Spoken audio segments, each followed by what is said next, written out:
அனைவருக்கும் வணக்கம். நான் உங்கள் பழனி ஜெயமேனுகோபால். நாம இன்னைக்கு பார்க்கக்கூடிய தலைப்பு, குலதெய்வ அருள் ஒரு ஜாதகருக்கு இருக்கா இல்லையாங்கிறத எப்படி தெரிஞ்சுக்கிறது? இதுக்கு முக்கியமா என்ன பாவங்கள் துணை புரியும் அப்படிங்கிறத வீடியோல சொல்லியிருக்கோம். வீடியோ ஸ்கிப் பண்ணாம கடைசி வரைக்கும் பாருங்க. இதுக்கு குலதெய்வ அருள் உங்களுக்கு இருக்கா? அப்படி இல்லையா? அப்படிங்கிறது உங்களுக்கு தெரிஞ்சுக்கலாம். இவை முழுக்க முழுக்க பொதுவான தகவல் தான். ஒவ்வொரு ஜாதகத்த பொறுத்தும் பலன்கள் வேறுபடும். எனவே ஒரு எஜுகேஷன் பர்ப்பஸ்க்காக இந்த வீடியோவ தொடர்ந்து பாருங்க. கன்டென்ட்குள்ள போலாம். குலதெய்வம் அப்படிங்கிறது ஒரு ஜாதகத்துல 5ஆம் பாவம் குறிக்கும். அப்ப 5ஆம் பாவம் அப்படிங்கிறது குலதெய்வத்தை குறிப்பது மட்டுமல்லாமல் ஜாதகருடைய பூர்வ புண்ணியத்தை குறிக்கும். ஜாதகருடைய அறிவை குறிக்கும். ஜாதகருடைய காதலை குறிக்கும். ஜாதகருடைய முதல் குழந்தையை குறிக்கும்.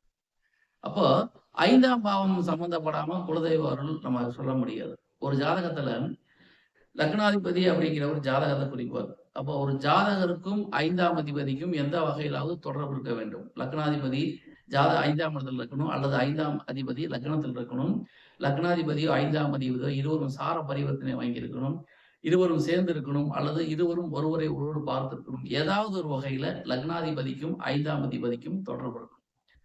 அதுக்கடுத்து பார்த்தீங்கன்னா, இருவரும் எந்த விதமான பாதிப்புகளும் இல்லாம இருக்கணும். இருவரும் நீசமா இருக்கக்கூடாது, அஸ்தங்கமா இருக்கக்கூடாது, வக்ரமா இருக்கக்கூடாது, திரிசூனியமா இருக்கக்கூடாது, பாதகத்துல இருக்கக்கூடாது, இருவரும் 6 8 இருக்கக்கூடாது. இப்படி இல்லாம இருந்தாங்கன்னா, ஜாதகருக்கு குலதெய்வ அருள் இருக்கு அப்படின்னு நம்ம சொல்லிடலாம்.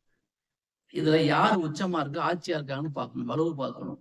லக்னாதிபதி உச்சமா இருக்கலாம், அல்லது 5ஆம் அதிபதி உச்சமா இருக்கலாம். லக்னாதிபதி ஆட்சியா இருக்கலாம், அல்லது 5ஆம் அதிபதி ஆட்சியா இருக்கலாம், அல்லது இருவருமே வலிமையாக இருக்கலாம். எப்படி இருந்தாலும் இருவரும் வலிமையா இருக்கிறது அப்படிங்கிறது மிக மிக சிறப்பு. ஒரு குலதெய்வ அருள் இருந்தா தான் ஒரு குடும்பம் தலைக்கும்.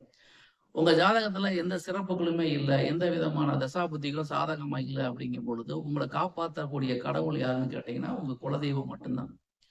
குலதெய்வத்துக்கு விட்டது வேற எதுவுமே கிடையாது. நீங்க எந்த கடவுளை கும்பிட்டாலும் அந்த அருள் எல்லாமே உங்க குலதெய்வம் மூலியமா தான் உங்களுக்கு வந்தடையும். எனவே ஒரு மனிதன் தவறாமல் குலதெய்வத்தை வழிபாடு செய்து கொண்டிருந்தால் அவருடைய வாழ்க்கை நன்றாகத்தான் இருக்கும். பாதிப்பாக இருப்பதற்கு வாய்ப்புகள் குறைவு.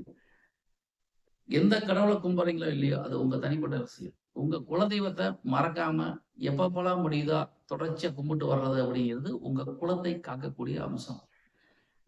உங்களுக்கு என்ன தேவை இருக்கு இல்லைங்கிறத உங்க குலதெய்வத்துக்கு தெரியும்.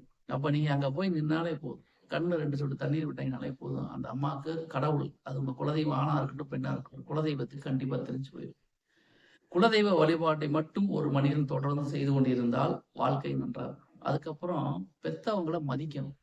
பெத்தவங்கள மரியாதை குறைவா பேசுறது, அவங்கள மரியாதை குறைவா நடத்துறது, இதெல்லாம் பண்ணாம இருக்கணும். தாயை சிறந்த கோவிலும் இல்லை, தந்தை சொல் மிக்க மந்திரம் இல்லை. மாதா, பிதா, குரு, அதுக்கப்புறம் தான் தெய்வம். அப்போ முதல்ல பெற்ற தாயை மரியாதை கொடுங்க. பெற்ற தாயை விழுந்து கும்பிடுங்க, ஆசீர்வாதம் வாங்க. தந்தைக்கு மரியாதை கொடுங்க, அவர் சொல்ற பேச்ச கேளுங்க. இந்த காலத்துல ஜென் இஜெட் அப்படிங்கிற பேர்ல பெத்தவங்கள மதிக்காம இருக்கிறது, அவமரியாதையா பேசுறது, இதெல்லாம் நிறைய நடந்துகிட்டு இருக்கு. இதெல்லாம் தவிர்க்கப்பட வேண்டியது மிக மிக முக்கியம். பொதுவா ஒரு மனிதனுக்கு குலதெய்வத்தை தொடர்ந்து வழிபட்டாலே அவருக்கு நல்ல சிந்தனை இருக்கும். அந்த நல்ல சிந்தனை இருந்தா பெற்றோர்களுக்கு உரிய மரியாதை கொடுப்பாங்க. அப்ப அடிப்படையில் நம்ம தெரிஞ்சுக்க வேண்டியது ஒழுக்கம் ரொம்ப முக்கியம்.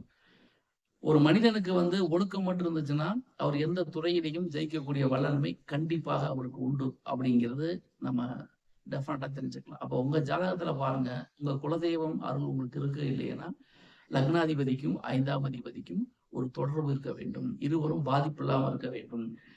ஆக லக்னாதிபதியும் 5ஆம் அதிபதி நல்லா இருக்காங்க அப்படின்னாலே அவர் ஜாதகத்துல மற்ற சிறப்புகள் எதுவுமே இருக்க வேணாம். எந்த கிரகம் ஆட்சியா இல்ல, உச்சமா இல்ல, அதெல்லாம் தேவையில்லை. லக்னாதிபதி 5ஆம் அதிபதி பாதகம் இல்ல, பாதிப்பு இல்ல, அவங்க இருவருமே நலமா இருந்துட்டாங்கன்னா வாழ்க்கையில எந்த சூழல் இருந்தாலும் இந்த ஜாதகர் கண்டிப்பா மீண்டு வந்துடுவாரு. கஷ்டங்களை தாண்டி வந்துடுவார்.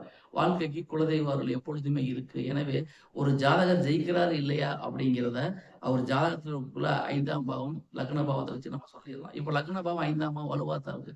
அப்ப அவருடைய பூர்வ புண்ணியம் நல்லா தான் இருக்கும். அவருடைய முதல் குழந்தை நல்லா தான் இருக்கும். அவர் அறிவு நல்லா தான் இருக்கும். அவர் சிந்தனை நல்லா தான் இருக்கும். ஆக நீங்க எங்கிட்டு சுத்தி பார்த்தாலுமே அடிப்படையில ஒரு மனிதனுக்கு பூர்வ புண்ணியம் நன்றாக இருக்க வேண்டும். பூர்வ புண்ணியம் நல்லா இருந்தா குலதெய்வம் நல்லா இருக்கு. குலதெய்வம் நல்லா இருந்தா வாழ்க்கை நல்லா இருக்கும். இதுதான் நம்ம பேசிக்கா பார்க்க வேண்டிய கான்செப்ட். 5ஆம் இடம் அதிர்ஷ்டத்தை குறிக்கும். 5ஆம் இடம் புகழை குறிக்கும். அப்ப யாருக்கெல்லாம் லக்னத்துக்கும் 5ஆம் இடத்துக்கும் தொடர்பு இருக்கிறதோ அவர்களுக்கு புகழ் உண்டு. அவர்களுக்கு அதிர்ஷ்டம் உண்டு. அவர்கள் இயற்கையை நேசிப்பார்கள். நல்ல அறிவு இருக்கும், நல்ல சிந்தனை இருக்கும், புத்தி கூர்மை இருக்கும், சாதுரியமான திறமை அவங்ககிட்ட இருக்கும். குடும்பத்துல இருக்கக்கூடிய மரபுகளை பேணி காப்பார்கள். ஒரு மனிதனுக்கு 5ஆம் பாவம் கெட்டா தான் மரபுகள மீறி சில விஷயங்கள் பண்ணுவாங்க. 5ஆம் பாவம் நல்லா இருந்தா மரபை ஒட்டி நடப்பாங்க. அதாவது லக்னாதிபதியும் 5ஆம் அதிபதி நல்ல நிலைமையில் இருந்தா, அவரு குடும்ப மரபுகளை கட்டி காப்பார். யாருக்கு என்ன மரியாதை குடுக்கணுமோ அதெல்லாம் தெரிஞ்சு நடப்பார். மொத்தத்துல ஒரு நல்ல கௌரவமான, அறிவுமிக்க மனிதராக அந்த ஜாதகர் இருப்பார் அப்படிங்கிறதுல சந்தேகமே வேணாம். அப்போ இந்த அமைப்பு நல்லா இருந்தாலே குலதெய்வ அருள் உங்களுக்கு நிச்சயமா உண்டுன்னு அர்த்தம். குலதெய்வ அருள் இருந்தாலே உங்க வாழ்க்கை சிறப்பா இருக்குன்னு தான் அர்த்தம். என்ன பிரச்சனை வந்தாலும் குலதெய்வமே முன்னின்று உங்களை காப்பாற்றும். எனவே யாருடைய ஜாதகத்தில் லக்னாதிபதியும் 5ஆம் அதிபதியும் எந்த விதமான பாதிப்புகளும் பாதகமும் இல்லாமல் இருக்கிறார்களோ அவர்களுக்கு குலதெய்வ அருள் கண்டிப்பாக உண்டு. அவர்களுடைய வாழ்க்கை நன்றாக இருக்கும், சிந்தனை நன்றாக இருக்கும், அவங்க முதல் குழந்தை நல்லா இருக்கும், அறிவு நல்லா இருக்கும். மொத்தத்துல வாழ்க்கை நல்லா இருக்கும். அப்ப நம்ம பார்க்க வேண்டிய விஷயம் லக்ன பாவம், 5ஆம் பாவம். லக்ன பாவம், 5ஆம் பாவம் நல்லா இருந்தாலே ஜாதகர் கண்டிப்பா ஜெயிச்சுருவார். நான் சொல்றது எல்லாமே பொதுவான தகவல் தான். தனிப்பட்ட ஜாதகத்தை பொறுத்து, அதில் உள்ள கிரக அமைவுகளை பொறுத்து பலன்கள் வேறுபடும் என்பதை மறக்கக்கூடாது. இந்த பதிவு உங்களுக்கு பிடிச்சிருந்தா லைக் பண்ணுங்க, சப்ஸ்கிரைப் பண்ணுங்க, கமெண்ட் பண்ணுங்க. உங்களைப் போலவே உங்கள் நண்பர்களும் பயன்பெறட்டும். நன்றி நேயர்களே. மீண்டும் அடுத்த பதிவில் வேறொரு தலைப்பில் உங்களை சந்திக்கின்றேன். அதுவரை உங்களிடமிருந்து விடைபெறுவது உங்கள் ஜெயம் வேணுகோபால். நன்றி, வணக்கம்.